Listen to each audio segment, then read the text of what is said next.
তো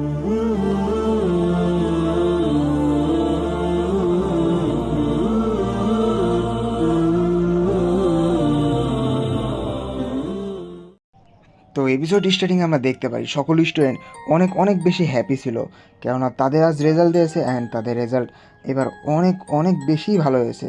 আর এর জন্য সকল স্টুডেন্টরা কুশিদাকে এসে থ্যাংক ইউ জানাচ্ছিল, কেননা তার কারণে সব কিছু হয়েছে। অ্যান্ড কিছু কিছু স্টুডেন্ট তো আছে যারা একদমই কুশিদাকে একটি অ্যাঞ্জেলের মতো মনে করছিল, কেননা তার কারণে সব এগুলো হয়েছে। তো অপরদিকে আমরা এখানে হরিকিতাকে দেখতে পাই যে আয়নগজিকে বলে কীভাবে হলো এগুলো। তখনই আমাদের পাশে দেখতে পারি যে আয়নগজি সে রাস্তায় একদিক দিয়ে যাচ্ছিল, বাট তখনই সে দেখতে পারে যে আমাদের শুধু কোনো তার সিনিয়র ক্লাসের স্টুডেন্ট মানে রিউন নামে একজন স্টুডেন্টের টিমের সাথে লড়াই করছিল।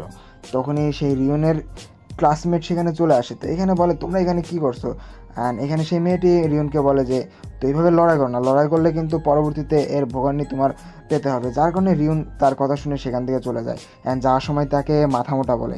তো মাথামোটা শুনে সদু অনেক বেশি রেগে যায়, তাকে মারতে যায়, বাট সেখানে আয়নগজি চলে আসে আর আটকে দেয়। তো এগুলো দেখে সেই মেয়েটিও আয়নগজিকে হ্যালো বলে সেখান থেকে চলে যায়। তো এইখানে আয়নগজি তাকে বোঝানোর চেষ্টা করে পড়ালেখার বিষয়ে, বাট রিহুন তার ব্যাগটি উঠিয়ে নেয়। তো আয়নগজির কথা আমাদের শুধু সে তার মাথায় নেয় না, এখানে বলে আর মাত্র কিছুদিনই আছে, এতদিন যেহেতু পড়িনি আর এই কয়দিন পরে কোনো লাভ হবে না। তো এটা বলে আমাদের শুধু সে তার বাস্কেটবল ক্লাবে সেখানে চলে যায়। তো নেক্সট ডে আমাদের আয়নগজি কুশিদাকে নিয়ে সেই ক্যাফেটেরিয়াতে যাওয়ার প্ল্যানিং করে অ্যান্ড সেই মোতাবেক তারা ক্যাফেটেরিয়াতে চলে আসে অ্যান্ড এখানে তাদের কাছে একজন স্টুডেন্ট চলে আসে, যেটা হলো তাদের আপগ্রেডের মানে ক্লাস সি এর একজন স্টুডেন্ট মানে ওল্ড স্টুডেন্ট। তো এখানে বলে তো এই খাবারগুলো অনেক বেশি সস্তা তাই না। তো এখানে সে ছেলেটি বলে হ্যাঁ, আর ডাইরেক্ট কথায় আসো, কি বলতে চাও ডাইরেক্ট কথায় আসো। তো আমাদের আয়নগজি তার কথা শুনে বলে যে হ্যাঁ, তো আমরা আমাদের আগের সেই কিছু কোশ্চেন আমি এখান থেকে কালেক্ট করতে চাই। তো এইখানে আমাদের আয়নগজি তাকে বলে যে আমাদেরকে সে আগের কোশ্চেনগুলো তোমাকে দিতে হবে। তো এখানে সে ছেলেটি বলে আমি কেন দেবো। তো এখানে সেই ছেলেটি বলে হ্যাঁ আমি দিতে পারি, যার ফলে তোমাকে আমার জন্য তোমাদের পয়েন্ট দিতে হবে। তো আয়নগজি তাকে বলে হ্যাঁ আমি প্রায় তোমাকে 2000 উপরে পয়েন্ট দেবো। তো এখানে সেই ছেলেটি বলে না 2000 চলবে না, আমাকে 3000 দিতে হবে।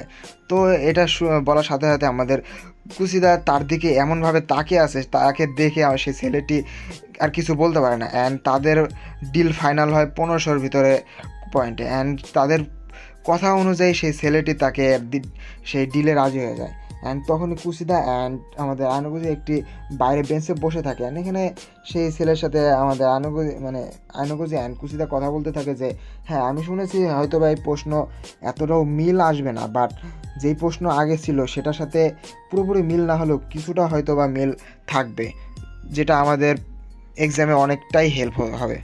বাট তখনই এখানে আমাদের আয়নগজির ফোনে সেই প্রশ্নগুলো সব ছবি চলে আসে, মানে সেই ছেলেটি আমাদের আয়নগজিকে সব প্রশ্নগুলো দিয়ে দিয়েছে। তো আয়নগজি আমাদের কুশিদাকে বলে হ্যাঁ এই প্রশ্নগুলো তোমার এখন কাজ ক্লাসের সকলকে মিলিয়ে দেওয়া, আর এটার ভিতরে আমার কোনো নাম জানি না আসে। তখন কুশিদা তাকে জিজ্ঞাসা করে কেন। তো এখানে আয়নগজি বলে হ্যাঁ কেননা সকল স্টুডেন্ট তোমাকেই বেশি পছন্দ করে অ্যান্ড তোমার কথাই শুনবে, আমি যদি দিতে যাই তাহলে তারা বেশি একটা গুরুত্ব বা কিছু দেবে না, যার ফলে সকলে আবার ঢিল ছেড়ে ভালো মতো পড়ালেখা করবে না। তাই আর আমি এখানে কারোর মাঝে আসতেও চাই না এই বিষয় নিয়ে, তাই এগুলো সব তুমি দেবে। যার ফলে এখানে কুশিদাও রাজি হয়ে যায় যে হ্যাঁ আমি দেবো আর সব ক্রেডিট আমিই নেব। তো সিনশিট হয় অ্যান্ড এখানে আমরা ক্লাস 1D এর দেখতে পাই। তো এখানে আমাদের কুশিদা চলে আসে অ্যান্ড এখানে সেই সব প্রশ্নের প্রিন্ট করে ফটোকপি করে সবাইকে এক এক করে দিয়ে দিচ্ছে অ্যান্ড এগুলো এখানে সকল স্টুডেন্ট তাকে এগুলো কী বা এগুলো কীভাবে হবে প্রশ্ন করছে, বাট কুশিদা তাদেরকে সব কিছু বলে দিচ্ছেন। এখানে তাদের এইগুলো দেখে কুশিদার এগুলো দেখে সকল স্টুডেন্ট অনেক বেশি হ্যাপি হয়ে যায়।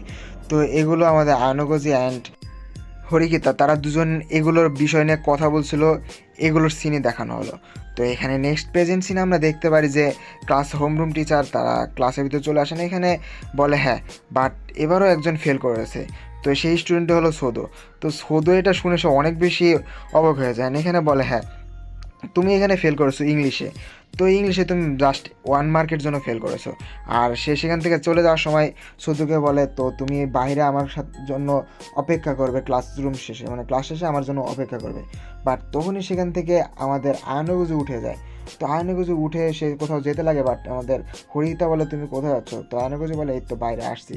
তো এইখানে আমাদের আয়নগুজু যখন বাইরে যায় তখন সে হোমরুম টিচারকে দেখতে পায়। তো হোমরুম টিচার সেই একদমই বিল্ডিংয়ের টপ ফ্লোরে চলে আসে অ্যান্ড এখানে বসে সে সিগারেট খাচ্ছিল। বাট তখনই পিছন থেকে আয়নগজি চলে আসে, যেটা আমাদের হোমরুম টিচারও নোটিস করে ফেলে। অ্যান্ড আয়নগজি তাকে বলে আমাদের সোসাইটিটা কি কিছুটা একই রকম নাকি, সব কিছুই আমরা এক হিসাবেই জাজ করতে পারি? তখন এখানে তার ম্যাডাম বলে হ্যাঁ কিছুটা এরকমই বলতে পারো, আবার কিছুটা এরকমও না। তো তুমি সোজা পয়েন্টে আসো, তুমি কি বলতে চাও আমার কাছে? তো তখনই আমাদের আয়নগজি বলে দেয় যে হ্যাঁ আমি এখানে এসেছি আমাদের সদুর জাস্ট একটি মার্ক বাড়িয়ে দেওয়া, যার ফলে তুমি আমার এখান থেকে পয়েন্ট নিয়ে নিতে পারো। তো এটা দেখে আমাদের হোমরুম টিচার সে একটু অবাক হয়ে যায় অ্যান্ড এখানে সে অনেক জোরে জোরে হাসতে থাকে অ্যান্ড এখানে বলতে থাকে কে তুমি কি ভেবেছো তুমি এখানে নিজের পয়েন্টে নিজের মার্ক কিনতে পারবে? তো এই প্রশ্নের উত্তরে আমাদের আনুগত্য বলে হ্যাঁ সোসাইটির ক্ষেত্রে যদি এক হয় তাহলে আমরা যখন এই স্কুলের যখন নতুন আসি তখনই আমাদেরকে বলে দেওয়া হয়েছিল আমাদের এই পয়েন্ট, আমরা এই পয়েন্টের মাধ্যমে এমন কিছু নেই যে আমরা কিনতে পারবো না, আমরা সব কিছু এখান থেকে কিনতে পারবো। আমরা ছোট থেকে বড় বাইরে থেকে ভিতর যা আছে আমাদের সব কিছুই আমরা এক কথায় এই স্কুলে থাকতে গেলে যা আছে সব কিছুই আমরা এই পয়েন্ট দিয়ে কিনতে পারবো। তাহলে কেন নয় আমরা এখানে মার্ক দিয়ে আমরা পয়েন্ট কিনতে পারবো না?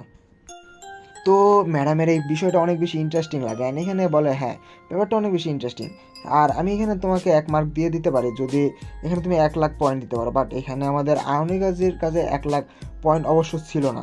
বাট তখনই পিছন থেকে আমাদের হরিগীতা চলে আসে অ্যান্ড হরিগীতা তাদের কনভারসেশন শুনে ফেলেন। এখানে সে রাজি হয়ে যায় যে তার পয়েন্ট এখানে সে আয়নিকাজের সাথে শেয়ার করবে অ্যান্ড এখানে তারা দুজন মিলে 1 লাখ পয়েন্ট ম্যামকে দিয়ে আমাদের সদুকে সে এখান থেকে পাশ করে নেবে, জানে তাকে এই স্কুল থেকে না বের হতে হয়। তো এর ক্ষেত্রে আমাদের হোমরুম টিচারও সে রাজি হয়ে যায় তার 1 লাখ পয়েন্ট নিয়ে সে এখানে করার জন্য। বাট এখানে তার ম্যাম বলে যে শুধু শুধু এগুলো করে কী লাভ, আর তোমরা এভাবে কখনো পাশ করে বা এখান থেকে কোনোভাবে কিছু করতে পারবে না, তোমরা কখনোই আপগ্রেড হতে পারবে না, তো এগুলো করে লাভ কী? তখনই আমাদের হরিকিতা বলে যে তো আমাদেরটা না হয় আমরাই বুঝে নেব, আর একজন কমজোর স্টুডেন্ট, হ্যাঁ একজন কমজোর স্টুডেন্টের ভিতরেও কিছু কিছু খারাপ দিক থাকে যেটা আমরা মুছে দিলে সেটাকেও ঠিক করা সম্ভব। তো এটা বলার সাথে সাথে সে ম্যাডাম সেখান থেকে চলে যায় এখানে বলে ওকে বেস্ট অফ লাক, ট্রাই করতে থাকো তোমরা। তো এখানে আয়নগুজি অ্যান্ড আমাদের হরিগীতা তারা দুজনে বাইরে একটি বেঞ্চে বসেছিল অ্যান্ড এখানে তারা কথা বলছিল যে আয়নগুজি বলছে তো আমাদের কি এইভাবে তোমার এই পয়েন্টগুলো দেওয়া ঠিক হলো? তো এর প্রশ্নের উত্তরে আয়নগুজির প্রশ্নের উত্তরে আমাদের হরিগীতা বলে হ্যাঁ, আর আমি এখানে যত তাড়াতাড়ি সম্ভব আমি ক্লাস এতে আপগ্রেড হতে চাই। তো আমি জানি না এটা ঠিক হয়েছে কি না, বাট এখানে আমাদের শুধু চলে গেলে আমাদের একটু একজন স্টুডেন্ট কমে যেত, বাট এখানে তার জন্য বিষয়টা এতটাও ঠিক লাগতো না, তাই সে তার নিজ ইচ্ছায় তার পয়েন্ট দিয়ে তাকে এখানে বাঁচিয়েছে। তো সিনশিপটা আমরা এখানে দেখতে পারি সকলে পার্টি করছিল আমাদের আয়নগজির রুমে। তো এখানে শুধু আয়নগজিকে থ্যাংক ইউ জানায় যে তার রুমে পার্টি করতে দেওয়ার জন্য। তো এখানে আমাদের আয়নগজি বলে হ্যাঁ পার্টি তো ঠিক আছে বাট আমার রুমেই বা কেন? বাট এই দিকে আমরা দেখতে পারি দুজন স্টুডেন্ট তারা অনেক বেশি হ্যাপি, কারণ তারা খুবই কষ্ট করে পাশ করে গেছে। এদিক দিয়ে আমাদের কুসিদা আমাদের আয়নগজিকে বলে হ্যাঁ থ্যাংক ইউ তোমাকে আমাদের সদুকে বাঁচিয়ে দেওয়ার জন্য। বাট তখন আয়নগজি বলে হ্যাঁ সদুকে শুধু আমি একা বাঁচাইনি, এটার ভিতরে আমাকে হেল্প করেছে হরিগীতা। তো এখানে হরিগীতার কথা শুনে হরিগীতা বলে যে না আমি জাস্ট আমার নিজের স্বার্থের জন্য এগুলো করেছি। তো এখানে আয়নগজি বলে হ্যাঁ হ্যাঁ ঠিক আছে বুঝতে পেরেছি। বাট এটা শুনে আমাদের হরিগীতার মানে অন্য দুই ছেলেগুলো অ্যান্ড সাথে সদু সহ তারা বলতেছে যে হ্যাঁ আমরা হরিগীতাকে যেমন ভেবেছিলাম অতটাও তুমি তাহলে এরকম না, তুমি তাহলে একটু ফিলে আসো। বাট এগুলো বিষয় আমাদের কুশিদার একদমই ভালো লাগেনি, সে একদমই ব্ল্যাঙ্ক মোডে চলে যায়। এখানে সিনশিপটা দেখতে পারি যে সকলেই চলে যাওয়ার পরে আয়নগজি একা একা তার রুম পরিষ্কার করছিল। বাট তখনই আমাদের কুশিদা আয়নগজিকে বলে যে তো আয়নগজি তুমি হরিগীতার মতো মেয়েকে মনে হয় অনেক বেশি পছন্দ করো তাই না, তোমাদের সবসময় একসাথে দেখা যায়। বাট তখন আয়নগজি বলে না তেমন কিছু না, আমরা জাস্ট সিম্পল ফ্রেন্ড, এর থেকে বেশি আমাদের মাঝে কিছুই নেই। তো এখানে আমাদের কুশিদা সে ব্ল্যাঙ্ক হয়ে যায়, মানে চুপ হয়ে যায়। তো এখান থেকে সে তার রুমে চলে যাওয়ার জন্য সেখান থেকে চলে যায়। তো আয়নাগুজি তাকে বাই বলে, বাট সে রুমে এসে দেখে যে কুশিদা তার ফোনটাই তার আয়নাগুজি রুমে ফেলে গেছে, যার ফলে আয়নাগুজি সেই ফোনটা নিয়ে তাকে দিয়ে দেওয়ার জন্য যেতে লাগে। বাট তখনই সে নিচে গিয়ে দেখে যে আমাদের কুশিদা নিচে নামছে, কেননা কুশিদা বা গার্লসের রুম তো উপরে, তো সে নিচে নামছে কেন, সে এটার দেখে সে তার কাছে পিছু নামতে যায়। তো নিচে নেমে সে দেখে যে আমাদের কুশিদা সে অনেক রেগে গিয়ে সেই গিলের মধ্যে জোরে জোরে লাথি মারছে অ্যান্ড হরিগীতার নামে বিভিন্ন খারাপ খারাপ কথা বলছিল, মানে সে নিজের রাগটা মিটাচ্ছিল হরিগীতার উপর। বাট তখনই কুশিদার ফোনে একটি মেসেজ চলে আসে, যে মেসেজের সাউন্ডটা কুশিদা শুনে ফেলে অ্যান্ড এখানে কুশিদা বলে ওখানে কি। তো আয়নাগুজি সে সেখান থেকে বেরিয়ে চলে আসেন, এখানে বলে আমি আয়নাগুজি। তো এখানে আয়নাগুজি তার ফোনটা দেওয়ার জন্য যায়, এখানে বলে যে তুমি ফোনটা ফেলে এসেছো। বাট কুশিদা সে অনেক রেগে গিয়ে ফোনটা নিয়ে নেয়, এখানে তার সামনে এসে বলে তুমি কি এগুলো শুনে ফেলেছো। তো আয়নাগুজি বলে হ্যাঁ, আমি যদি বলি এখানে আমি শুনে ফেলেছি তাহলে তুমি কি করবে। তখন আমাদের কুশিদা তার অনেক ক্লোজ চলে আসে অ্যান্ড এখানে বলে তুমি যদি এগুলো কাউকে বলো তাহলে তোমার পরিণতি একদমই খারাপ হবে। তো এখানে আয়নাগুজি সে তার দিকে সিরিয়াসভাবে বলে তো তুমি কি করবে আমার সাথে, তুমি আমার সাথে কী বা করতে পারবে, আমি যদি এটা কাউকে বলে দিই তুমি কি করে ফেলবে আমার সাথে। তো এখানে কুশিদা তার হাত ধরে নেয়, এখানে তার হাতটি নিয়ে তার ব্যাসের ভিতরে লাগায়, এখানে বলে আমি এখানে বলে দেবো যে তুমি আমার সাথে রেপ করার চেষ্টা করেছো। তো এটা দেখে আয়নাগুজি অবাক হয়ে যান।